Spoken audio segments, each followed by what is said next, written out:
Hello everyone, so welcome to my channel Miss Botanophilic and in today's video I'll be telling you about the topic the Hardy-Weinberg law। तो बहुत लोग बोल रहे थे मुझे comment section में कि हार्डी-विनबर्ग लॉ पे वीडियो बनानी है, क्रॉसिंग ओवर पे वीडियो बनाओ। तो मैंने ऑलमोस्ट 2-3 टॉपिक्स पे तो ऑलरेडी वीडियो अपलोड कर दी है, लेकिन वीडियो को एडिट करने में क्या है बहुत टाइम लगता है। तो उसके लिए क्या है I also have to prepare for my exams. तो इस वजह से क्या है कि मुझे ज़्यादा टाइम नहीं मिल पा रहा है वीडियोज़ डालने का, लेकिन जितनी भी वीडियोज़ मैं डाल रही हूँ उसमें कोशिश कर रही हूँ कि आप लोग को कुछ ना कुछ हेल्प मिले। ठीक है, सो अगर आप लोग को मेरी वीडियो से हेल्प मिलती है तो प्लीज़ आप लाइक किया कीजिए और ज़्यादा से ज़्यादा अपने दोस्तों को शेयर कीजिए। इससे हमें भी मोटिवेशन मिलती है कि हम और वीडियोस बनाएं।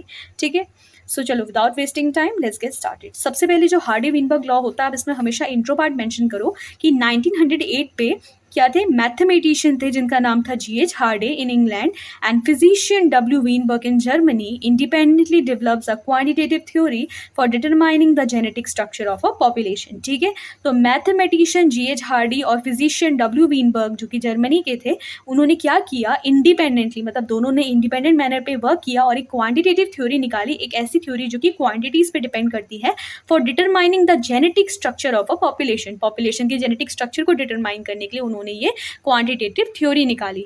अब ये पर्टिकुलर लॉ क्या स्टेट करता है, it state that the gene frequency in a population remain constant from generation to generation if no evolutionary process like migration, mutation, selection and drift are operating. ठीक है, यहाँ तक समझ में आया। यहाँ तक ये क्या बोलते हैं, ये लॉ पर्टिकुलरली ये स्टेट करता है कि जो जीन फ्रीक्वेंसी होती है एक पर्टिकुलर पॉपुलेशन की, वो हमेशा कांस्टेंट रहती है एक पर्टिकुलर जनरेशन टू जनरेशन अगर वहाँ कोई भी इवोल्यूशनरी प्रोसेस नहीं होती है। Evolutionary process like migration, mutation, selection, drift are.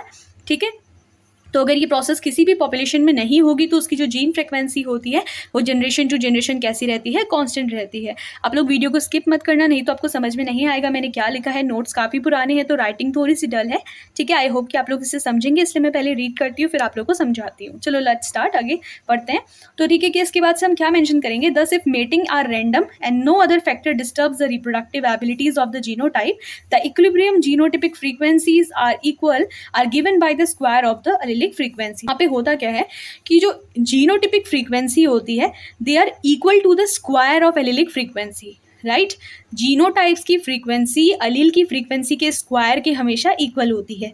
अब हम इसको समझते हैं एक पर्टिकुलर केस से। ठीक है, if there are only two alleles A and, capital A and small a. ठीक है, हमारे पास क्या है, दो अलील है कैपिटल ए स्मॉल ए, इन दोनों की फ्रीक्वेंसी क्या है, with the frequency P and Q respectively.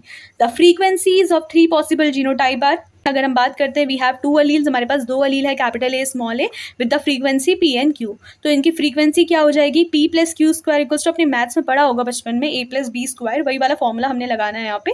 हम बोलते थे A square plus B square plus two A B बोलते थे, राइट। तो वही फॉर्मूला आपने लगाना है यहाँ पे, P plus Q square equals to P square plus two P Q plus Q square. ठीक है, अब हम इसी का दूसरा रिस्पेक्टिव केस लेते हैं, इफ़ वी हैव थ्री अलील। ठीक है, हमारे पास थ्री अलील है, से A1, A2 and A3 with frequency P, Q and R, तो इनकी जीनोटिपिक फ्रीक्वेंसी क्या हो जाएगी, P plus Q plus R square equals to P square plus Q square plus R square plus two P Q plus two P R plus two Q R. ठीक है, इसके बाद से what we'll mention here is sum of all allelic frequencies and all genotypic frequency must always be equal to 1। तो देखो जो sum होता है एलिलिक फ्रीक्वेंसी और जीनोटिपिक फ्रीक्वेंसीज का, वो हमेशा क्या होता है, it is always equals to 1, मतलब p plus Q is always equals to 1। देखो हमने बोला कि जो सम होता है of all the genotypic frequencies and the allelic frequency is always equals to 1, तो p plus Q is equals to 1, ये हम लोगों ने बोला, ये दिस इज द इक्वेशन 1। और इक्वेशन एक हमने पहले ही पढ़ ली थी जहाँ पे हमने बोला था कि p plus Q square is equals to P square plus two P Q plus Q square. अब हमें पता है कि p प्लस क्यू की वैल्यू क्या है, 1 है, तो हम यहाँ पे इस वैल्यू को पुट कर देंगे। ठीक है, तो क्या हो जाएगा, 1 का स्क्वायर तो 1 ही होता है, तो P square plus two P Q plus Q square equals to 1, इसी को हम लोग हार्डी-वीनबर्ग इक्वेशन बोलते हैं। अब हम समझ लेते हैं, यहाँ पे हम तब से p बोल रहे हैं, q बोल रहे हैं, पी स्क्वायर क्यू स्क्वायर, इनका मतलब क्या है ये पढ़ लेते हैं। ठीक है, तो p मतलब होता है, p is the frequency of dominant allele, और q क्या है, it is the frequency of the recessive allele. ठीक है, तो p is the frequency of dominant allele and q is the frequency of the recessive allele.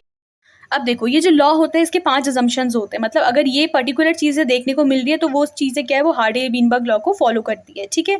अब generally क्या हो जाता है, नो म्यूटेशन, उस पर्टिकुलर चीज़ में क्या होनी चाहिए, म्यूटेशन नहीं होनी चाहिए, वहाँ पे रैंडम मेटिंग होनी चाहिए। अगला नो जीन फ्लो, जो नो जीन फ्लो कहने का मतलब है कि जो गैमीट है they should neither enter nor exit the population. एक पर्टिकुलर जो लोकेशन होती है वहीं पे उसको रिस्ट्रिक्ट हो जाना होगा, तो उसको हम लोग नो जीन फ्लो का नाम देते हैं, ठीक है। उसके बाद से वेरी लार्ज पॉपुलेशन साइज, और फिफ्थ जो इसका अजम्पशन होता है वो ये होता है कि no natural selection, all allele confer equal fitness, यहाँ पे कोई भी पर्टिकुलर नेचुरल सिलेक्शन नहीं होना चाहिए। तो ये 5 पर्टिकुलर अजम्पशंस होते हैं जो कि हार्डी-वीनबर्ग लॉ को फॉलो करते हैं, जो कि होता है no mutation, random mating, no gene flow, very large population size and no natural selection. इसके बाद से let's talk about the applications of Hardy Weinberg law. तो हार्डी-वीनबर्ग लॉ की क्या एप्लीकेशन होती है, सबसे पहले it help in complete dominance. तो कंप्लीट डोमिनेंस जो होती है वो हम लोग इस पर्टिकुलर सिचुएशन से समझ सकते हैं। दूसरा, मल्टीपल अलील्स के लिए हम इसका यूज़ कर सकते हैं, sex link loci, linkage disequilibrium and the frequencies of harmful recessive alleles. तो ये कुछ 5 इसकी एप्लीकेशंस है जो कि हम लोग हार्डी-वीनबर्ग लॉ में एट द एंड मेंशन कर सकते हैं। तो अगर आपका एग्जाम में हार्डी-वीनबर्ग लॉ आता है तो आप कैसे एक्सप्लेन करोगे, उसकी डेफिनेशन लिखोगे। सबसे पहले आप इंट्रो पार्ट मेंशन करोगे कि कौन हार्डी थे, कौन वीनबर्ग थे, ठीक है। एक इंग्लैंड से थे और एक जर्मनी से थे, ठीक है। तो दोनों का जो बैकग्राउंड है वो अलग अलग है, दोनों ने क्वांटिटेटिव थ्योरी दी है और इंडिपेंडेंटली वर्क किया है। उसके बाद से आप स्टेटमेंट दोगे हार्डी-वीनबर्ग लॉ का क्या है, आप एट द बीच में कुछ एग्जांपल्स लिखोगे, लाइक मैंने यहाँ पे 2 के रिस्पेक्ट में लगाया था, पहले मैंने ए और बी को कंसिडर किया था, फिर मैंने ए, बी और सी 3 को कंसिडर करके आपको मैंने निकालना सिखाया कि क्या जीनोटिपिक फ्रीक्वेंसी होती है, क्या एलेलिक फ्रीक्वेंसी होती है। देन आफ्टर दिस आप ये पर्टिकुलर स्टेटमेंट के बाद लिखने के बाद आप ये पर्टिकुलर वहाँ पे मेंशन करके आओ, ठीक है, क्योंकि यही हार्डी-वीनबर्ग क्या होती है, इक्वेशन होती है। It is very important to mention it. उसके बाद से आप इन पर्टिकुलर वर्ड्स का मीनिंग वहाँ पे एक्सप्लेन करो। At last you can explain कि कौन कौन से 5 अजम्पशंस होते हैं हार्डी-वीनबर्ग लॉ के, एंड लास्ट में उसकी एप्लीकेशन मेंशन कर दो, ठीक है। So these are the only notes under the topic Hardy Weinberg law. If the video is helpful then please like, share and subscribe. Thank you.